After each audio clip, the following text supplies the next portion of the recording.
behind so many great women, there are also some extraordinary men.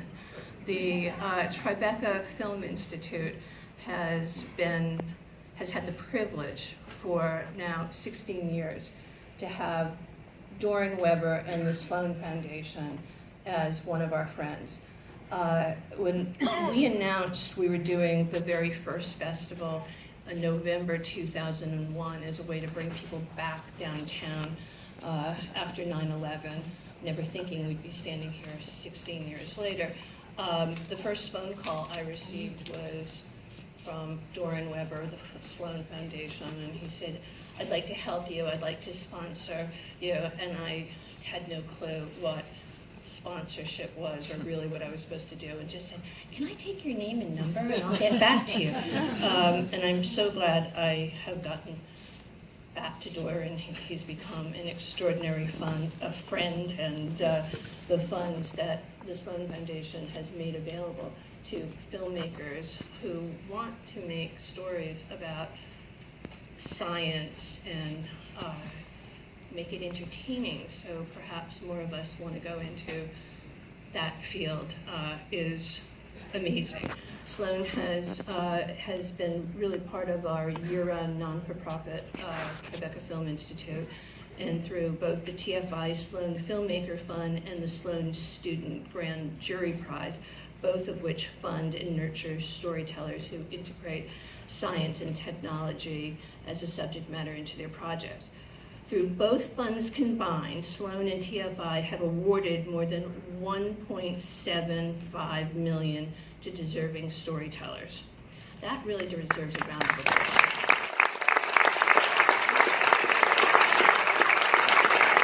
It's so hard for any filmmaker to get your work done, and on certain subject matters, it's even harder. So it's really wonderful to have a friend at the Sloan Foundation named Doran. Sloan has worked for more than a decade to develop major artistic work, and you just saw the tip of the iceberg today. I'd like to introduce our moderator, and who will get started and have this amazing panel. So please welcome Rebecca Greenfield.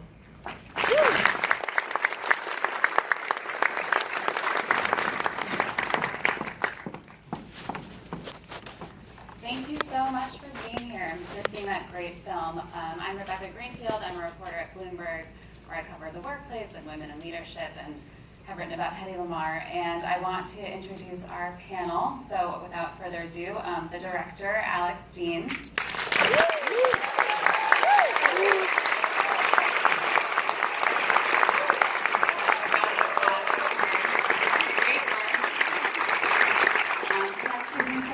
The executive producer.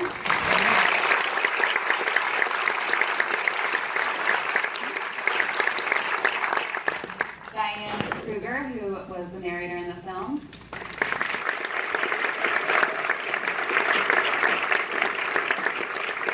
Daniela Cabrick, who you also will recognize from the film. She is an electrical engineer, and much of her work is based on what Hedy did in her patent.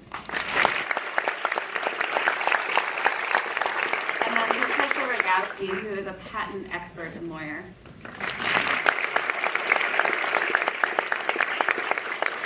So thank you again so much for being here, and welcome to our panelists, and thanks Alex. And Hedy Lamarr lived 5 times as many lives as most of us will live. And when I was talking to Alex, he said, "Can you believe this woman's life? She's like Forrest Gump." Then I was thinking, Forrest Gump accidentally found himself getting accolades and recognition in the White House, and Hedy Lamarr, as we saw in this movie, was completely misunderstood for most of her life and got recognition so late. So I'm really glad to have this movie and this panel that I think shows the many facets of her life and her achievements. So I want to begin, and I want to know from you, Alex, how did you discover the hidden story of Hedy, and what drew you to her for your documentary?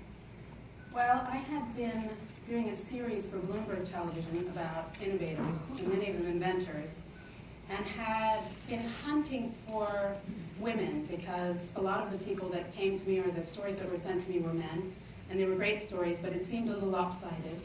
And I wanted to include as many female inventors as existed today. And I did find some extraordinary women, but when I talked to them, they all said to me, well, it's not the same for women really coming up today. There doesn't seem to be anyone that came before us. We don't have any role models. It doesn't seem like anybody expects us to do what we do. And so we feel like we're breaking the mold and it's hard. And I thought at the time there has to be some role models because inventing is this creative endeavor about changing the world. And I think that motivates a lot of women. And I thought there must be some story about a woman that came before who was an inventor that maybe we overlooked. And when I left Bloomberg to start my own company with Susan Sarandon, the great Susan Sarandon next to me, and my brother, Adam Hudjudge.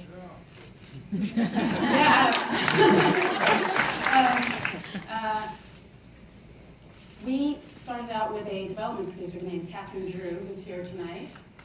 Catherine, are you here? Catherine Drew, everyone. And Catherine had been on a Sloan panel with Dorn and had helped organize it actually and got me the book Hetty's Folly by Richard Rhodes. Yeah. And when I read that book, it was like, bing, there it is. There is the woman who was an inventor for sure, but also seems so completely misunderstood and maybe a bit of a blueprint for how those stories are lost. If people don't appear correctly, if they don't sound right to us for some reason to have done something extraordinary, those stories get lost. And this story proved it to me. And so I did immediately want to make this story. And then along the way, you know, as we found the tapes and everything, it became clear that Hetty actually had done much more of the inventing than I expected. And even I had sort of bought into some of the narrative about how little she'd done. She'd done much more than I thought. Were there any inventions that we didn't see in the film? Yes. Yes. Hetty kept inventing until she was an old lady, but you know, at the end there were things like a fluorescent dog collar or a way to get out of a bathtub, or what else? She had a strange contraption for getting rid of your used Kleenex. She was always getting cold, and she wouldn't tell anyone what it was because it was patented. She said she learned her lesson. So I think our patent is of interest and super interesting that she was able to do this and got so far. I'm wondering, how could she have done anything to get the acclaim she needed? And maybe Patricia wants to tell us how things might have turned out differently. Well, patents have a limited term. I mean, that was the idea of Thomas Jefferson. Give people an incentive to invent, but only give them a limited time to make money from their invention. So our patent system allows inventors, if you get a patent, you have 20 years of enforceable life, and then the patent is in the public domain. So you really have to be vigilant and take action while the patent is still in force, or once it's expired. That was Thomas Jefferson's idea. We'd all learn from those patents and then be able to practice them once they're in the public domain. So it sounds to us from the movie that the Navy waited until her patent was in the public domain, perhaps, before moving forward. Yeah, it's unfortunate that so much of this came to light so late. And Daniela, you know, this is your field. How important is what you did to what you do now? Well, I work at UCLA on wireless communication projects, and my first research project was actually a frequency hopping system that the Department of Defense supported. And then for the past decades or so, I have been working on wireless communication, and through the technologies we have today, both in military as well as in commercial world, you see the idea of spread spectrum, basically using multiple frequencies appear everywhere, kind of breaking from broadcast systems on one frequency, going to multiple frequency. We see it in Wi-Fi, Bluetooth, because that kind of enabled much wider use case for her technology than originally intended, communicating between airplane and torpedo. So, can I just Yes. again? Daniela Kubrick has created the fastest form of frequency hopping that we have today. She basically took Hetty's invention and ran with it. And you didn't know right away, did you? I didn't know right away, but throughout the process while writing my thesis, I did research. And actually in one of the textbooks, it appeared that the first spread spectrum and frequency hopping being really the first one was invented by Hedy Lamarr. And at that time, I was in a research group with 10 men, being the only woman, and then realizing that, wow, this was invented by a female was really so exciting. And you mean there's something awful? When Daniela came from the interview, I took one look at her and just thought, oh, she must be the handler. And I went up to Adam and said, where's the inventor of the fastest frequency hopping system? And he goes, you just walked right past her. And I'm like, I am guilty of exactly the same thing the movie's about. So.